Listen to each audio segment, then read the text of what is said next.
පෙරවුනි පන්නේ වෙන්ස් කාර්යයක් පාර්ලිමේන්තු මාවත ඔස්සේ බොරැල්ල දෙසට ගමන් කරමින් තිබුණි.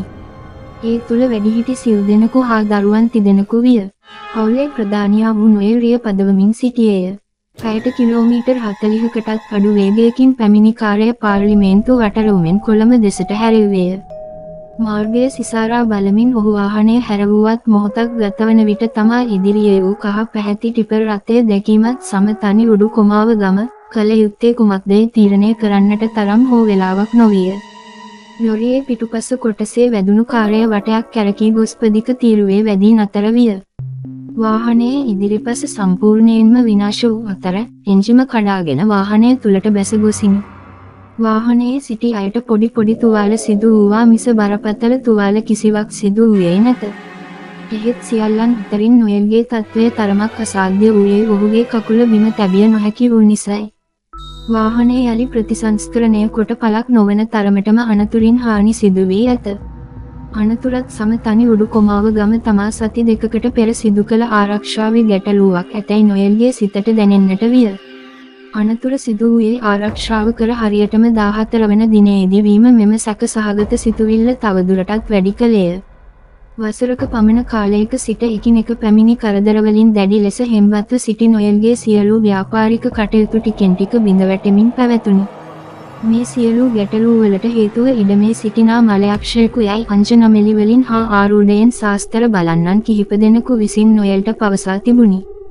එවන් වූ ස්ථානයක තැබූ පූජාවකින් පසු නිවසේ වූ මළගිය ආත්මය එම ස්ථානයට බාරගත් බව එහි වූ කපු මහතා පැවසුවේ මසකට පමණ වරක් පැමිණ ඔවුනට පින් දෙන්නට බෝධි පූජාවකට සහභාගී වන ලෙසද ඉල්ලා සිටිමිනි. බෝධි පූජාවට අවශ්‍ය සියලු දේ එම ස්ථානයෙන්ම ලබාගත යුතුය. නොයෙල්ද තම ගැටලු වලින් නිදහස් වූවාය යන හැතනි උඩු කොමාව ගීමෙන් පූජා කටයුතු සිදු කර ගෙවී ගියේ දෙසතියකි. අනතුරෙන් පසු තත්ත්වය එන්නම දරුණු වන බව නොයෙල්ට වැටහෙන්නට වූයේ තම ව්‍යාපාරික කටයුතු මෙන්ම තම ශරීර සෞඛ්‍යද ශීඝ්‍රයෙන් අයහපත් අතට හැරෙමින් පවතින බවයි. තම හිතවතකුගෙන් දැනගත් තොරතුරු මත සූනියම් දේව ආරූඪයෙන් ශාස්ත්‍ර කියන දේවාලයක් වෙත යලිත් යෑමට තීරණය කළේය. එක අතකට කුඩා සීනුවක් ගෙන එය වේගයෙන් සොලවමින් ආරූඪයේ එන තෙක් විනාඩි කිහිපයක් මන්ත්‍ර මතුරන එම කපු මහතා ආරූඪය පැමිණීමත් සම තනි උඩු කොමාව ගම තම අත උඩ තබා කකුරු දල්වා දෙවියන්ට පූජා කරයි. ඉන්පසු ඔහු දෙස බලන්නට බියවන තරම් දරුණු ස්වරූපයක් ඔහු වෙතින් දිස්වේ.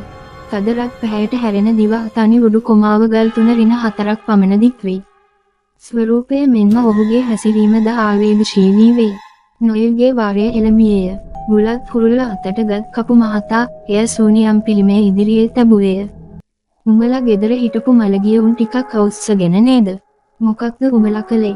නොයෙල් කපු මහතාටත් පෙර සිද්ධිය පැවසුවේය. වැඩක් වෙලා නෑ බොල ඔය ඉන්නේ පිරිමි 3කුයි ගෑණියකුයි. උඹලගේ මැරිච්ච එකෙක් ඉන්නවද කකුලක් ටිකක් නොන්දි ගගහ ඇවිදින ලොකු බඩක් තියෙන. ටිකක් අපහසුවෙන් හිටපු එකෙක්. මොන වගේ එකක්ද ඇඳලා ඉන්නේ? කාකි පාට කෝට් එකක් එක්ක සරමක් ඇඳලා ඉන්නේ. ඒ තාත්තා එයා තමයි මෙතන ඉන්න දරුණු කෙනා. අවුරුදු 50ක් විතර ඉඳලා එයා මල යකෙක් වෙලා ඉන්නවා. අනික් 3 දෙනාම පස්සේ ආපු අය. එතන ඉන්න ඔක්කොම මේ ඉඩකඩම් වල අයිතිකාරයෝ. ඒ අය දුක් මහන්සියෙන් හරි හම්බ කරගත් දේ විකුණලා දැන් ඉන්න අය සැප විඳිනවට කැමති නෑ. කොහොමද කපු මහත්තයා මේ අයව අයින් කරන්නේ? මුන් එකෙක්ටවත් පින් ගන්න බෑ.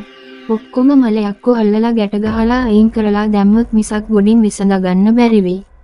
මොකක්ද ඉතින් කරන්න ඕනේ? මේකට පොඩි දේවල් කරලා බැරි වෙයි. මේ මහා මලයකා කාලයක් තිස්සේ හොඳට බලවත් වෙලා යන්ත්‍ර මන්ත්‍ර වැඩ ගැනත් ටිකක් දන්න දරුණු පහේ එකෙක්.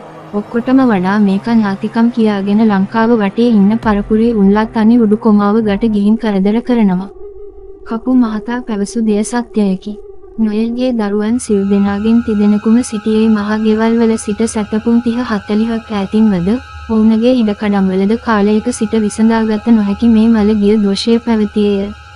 ඔවුන්ටද ශාස්ත්‍ර හා අංජනම් එළිවලට පවසා තිබුණේද කාකි කෝට් අඳින නොන්දි ගසන දරුණු ගණයේ මලගිය ආත්මයක් පිළිබඳය. අවසානයේ නොයෙල් තම ඉඩමට අරක්ගත් මලගිය ආත්ම 4 ඉවත් කිරීමේ වගකීම කපු මහතාටම බාර දුන්නේය. ඒ ඊතරම් ලිහිසි පහසු දෙයක් නොවිය. එය සාම්ප්‍රදායික තොවිලයක් ලෙසින්ම සම්පාදනය කළ යුතු විය.